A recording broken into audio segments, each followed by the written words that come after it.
pas... Si, pourquoi Si pas. Si. Vous avez dit de Jean-Michel Cohen, il vend 10 fois moins de livres que moi, c'est difficile pour lui en ce moment.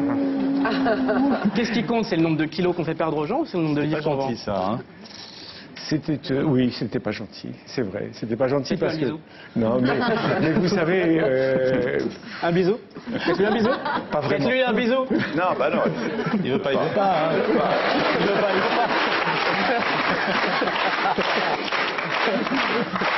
Ce qui est très étonnant sur les régimes, c'est que vous ne soyez pas d'accord, parce qu'on se dit, à un moment donné, il y a bien une vérité sur les régimes. On en a tous fait. Non, il n'y a pas de vérité. C'est la particularité de notre métier. C'est qu'en fait, comme c'est un bien commun, la nourriture, tout le monde est capable de se l'approprier. Et en fait, même si on dit des vérités, de toute façon, le public n'est pas en attente de ça et les journalistes ne sont pas en attente de ça. Et nous, le message qu'on envoie de temps en temps, il semble tellement raisonnable que les gens n'ont pas envie de le faire. Et aujourd'hui, on a 3 parties dans la population. Une première partie de gens qui ne veut pas de frustration dans les régimes et donc qui va essayer de s'en sortir, on va essayer de les rééduquer, ça s'appelle de l'équilibrage alimentaire. La très grande majorité de ces gens va réussir à maigrir et une partie d'entre eux reprendront du poids doucement et il faudra qu'ils recommencent des régimes pour maigrir. Une deuxième partie des gens qui ne veut absolument maigrir que s'il y a des régimes avec des résultats rapides, quelle que soit la technique utilisée, que des résultats rapides. Une grande partie des gens vont maigrir, mais statistiquement, on a 1 à 2% des gens qui vont rester stables. Et une troisième partie des gens, qui sont les gens qui ont des troubles du comportement alimentaire, qui sont noyés, perdus, qui vont absolument vouloir maigrir, quel qu'en soit le prix, et à qui nous, on déconseillera fortement de faire des régimes trop difficiles, parce qu'ils grossiront, ils deviendront obèses à tous les coups. Vous publiez chacun des... Bon, c'est la saison des régimes, hein, le printemps, tout ça, on en voit plein les magazines, tous les ans ça revient. Moi, je dois intervenir, je dois intervenir pour dire dire que je ne suis pas du tout d'accord avec J'espère bien, ouais. C'est pour ça qu'il ne veut pas m'embrasser. Tu veux m'embrasser alors? Les bisous, ça ne changera rien. Hein. Ce qui compte, c'est le désastre.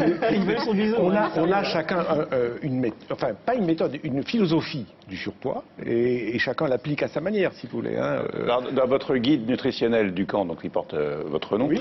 Vous parlez aussi des aliments qui aident à ne pas avoir de cancer, éventuellement, à ne pas avoir Alzheimer. Quels sont ces aliments? C'est une vérité profonde actuellement. Ouais.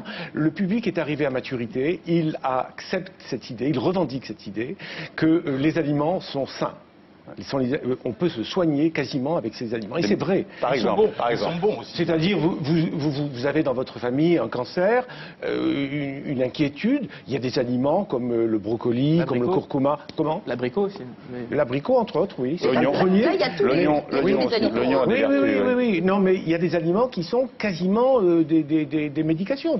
Voilà, c'est une manière naturelle, saine et intelligente de prévenir la maladie. Et ça, le public est d'accord. Donc jusqu'à présent, il ne l'était pas. Il y a aussi deux styles, parce que c'est vrai, quand on feuillette votre livre, Pierre Ducamp, qui marche très très bien, c'est un peu ardu, hein. C'est beaucoup de texte. C'est austère, ça rigole pas. C'est un peu austère, et effectivement, il y a ces fameux tableaux. Non, le cœur du livre, c'est 50 pages dans lequel on prend 1100 aliments, et dans lesquels, pour chaque aliment, vous avez une ligne classique, qui est celle des nutriments, des protéines, des glucides, des lipides, et des quantités de calories, qui est classique. Il y a à peu près 80 millions de compteurs, de food counters dans le monde, et j'ai voulu prolonger cette ligne en faisant croiser 4 colonnes, la colonne du cœur, la colonne du diabète, la colonne du surpoids et du cancer. Et en disant, en l'espace de 17 caractères, 17 lettres, le nectar, la substance fondamentale du conseil à avoir pour cet aliment. Donc vous l'ouvrez, le texte, si vous voulez, bon, c'est autre chose. Il faut sauter. Mais, voilà, non, il ne faut pas sauter, mais il faut aimer. Il faut aimer s'introduire dans le monde de la nutrition, et on ne peut pas être trop simple, sinon on fait simpler. Est-ce qu'il y a, Jean-Michel Cohen, vous publiez 100 recettes pour mincir sans effort, est-ce qu'il y a des nouvelles recettes chaque année ou est-ce que vous recyclez un peu tout ça?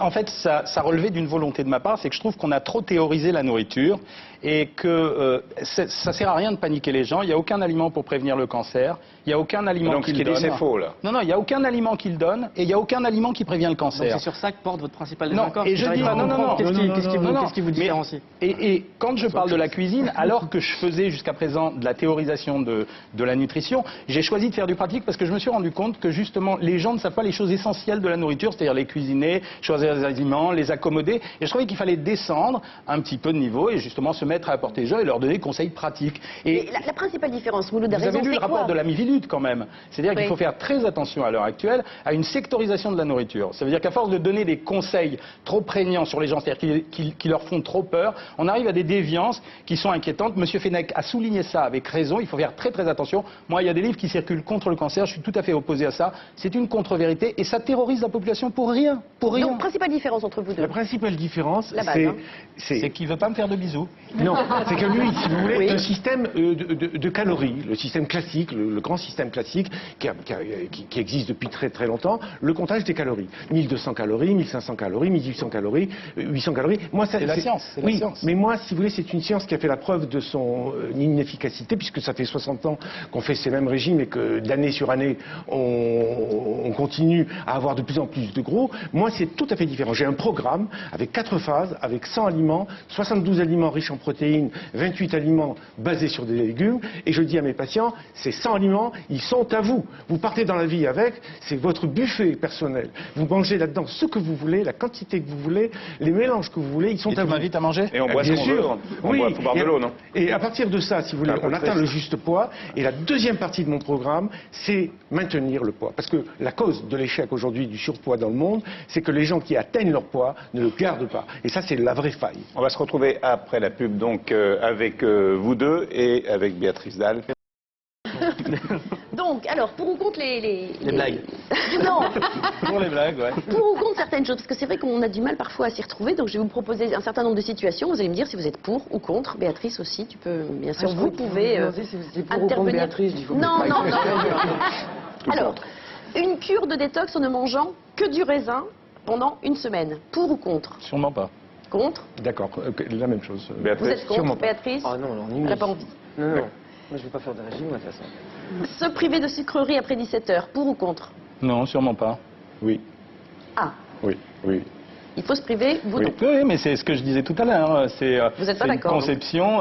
Moi, je pense qu'il ne faut pas faire des régimes de l'extrême, parce que si vous faites ça, a priori, ça risque de vous entraîner vers des troubles du comportement alimentaire. Et voilà. Moi, je parle Mais des je ne gens peux pas qui ont- empêcher les gens. Je peux pas empêcher les gens de faire ce qu'ils ont envie de faire. Je parle des gens qui ont 20 kilos, 15 kilos, 20 kilos, et à qui on ne peut pas dire manger du sucre après 17 heures, sinon c'est la porte ouverte à tout. C'est le loup dans la bergerie. Faire 5 repas, j'en ai plein d'autres, ma question. Faire 5 repas par jour, toutes les 5 heures maximum, comme Demi Moore. Oui, ça fait grossir apparemment. Non, pas pour moi. On peut le faire. Le fractionnement des repas dans une journée ne change pas le bilan de la journée. Donc on peut le faire. Et au contraire, il vaut mieux adapter son rythme à ses besoins, ou plutôt ce qu'on désire faire à ses besoins. Éviter de boire pendant les repas, pour ou contre? C'est des conneries. Non, il faut boire. Parce que plus vous buvez un estomac, lorsque vous mettez des protéines, des légumes et de l'eau, il reste plus grand-chose pour la faim. Donc buvez, moi je suis pour boire, parce que ça occupe Mais l'estomac. l'estomac, c'est un bol mixeur, normalement, qui bouge à une vitesse d'environ 3 mètres par seconde, en réalité, la motricité de l'estomac, qui brasse, qui fait comme un shaker, et après, il va délivrer le bol intestinal progressivement, progressivement à l'intestin. C'est pour ça qu'en fait, c'est pas très grave. Se goinfrer le matin et manger une soupe le soir. Ça vous fait plaisir, mais c'est pas très équilibré. Non, non, pas du tout. Non, non. Comment ça, pour ou contre? Non, non, contre. Contre. Oui, bien sûr. Et jamais se goinfrer, si on peut. Proscrire totalement le hamburger frites. Pour ou contre? On enlève que les frites. Non, une fois de temps en temps, c'est tout à fait autorisé. Le hamburger, j'avais raconté, ça a beaucoup jasé à ce propos-là. C'est un produit équilibré selon les types de hamburgers parce qu'il a un bon rapport protéines sur lipides et il a des valeurs caloriques qui sont pas très fortes. Les frites, il y a des grandes différences entre les frites au four, les potatoes de luxe, les frites tout court. Vaut mieux garder l'hamburger et supprimer les Voilà, frites, c'est ça. professeur Ducamp. Non, moi je suis contre. L'hamburger, c'est la version américaine À de la bannir. vie moderne. Non, Non, mais c'est pour ça qu'on Restons peut pas français. vivre ensemble. Restons Non, mais français. c'est ce qu'on voit. Restons français. Faire de veau, Faire un jeûne une fois par an, comme Demi Moore. Oh, il y a plein de religions qui l'autorisent. Il y a plein de religions qui l'autorisent. Si vous faites un jeûne d'une journée ou de 48 heures, ou si vous le faites par séquence, ça va pas vous tuer, mais c'est pas recommandé. Le jour de Kippour, oui. Qu'est-ce qu'il ne faut jamais manger? Les frites, les chips. Les chips? Les chips, oui. Aliments très dangereux, salés, hyper Non. gras, cancérigènes, enfin tout ce qu'on veut. Non, la vie c'est un équilibre et la vie c'est une harmonisée. Oui, la vie est une chips à croquer et c'est un plaisir à recevoir. Donc, et à partir du moment où vous mettez aucun trop de interdit, sanctions, aucun non, interdit. aucun interdit, aucun tabou. Si vous mettez trop de sanctions, la vie vous paraît plus fade. Vous vivez plus vieux, pas parce que vous vivez plus vieux, mais parce que c'est tellement plus chiant que ça vaut le coup de manger de temps en temps. Et alors la dernière, très importante, Rapide, hein. juste très rapidement. Préférez une tablette de chocolat à 10 tranches de saucisson, pour ou contre? Vaut mieux manger du chocolat ou du saucisson? Le chocolat, c'est 35% de matière grasse. Le saucisson, c'est entre 25 et 45, donc c'est quasiment équivalent. Moi, je préfère le chocolat. Parce qu'il y a un effet... on va peut-être envisager de revivre ensemble. Il y a un effet antidépresseur. C'est bon, le chocolat, quand on a vraiment un coup dur, il faut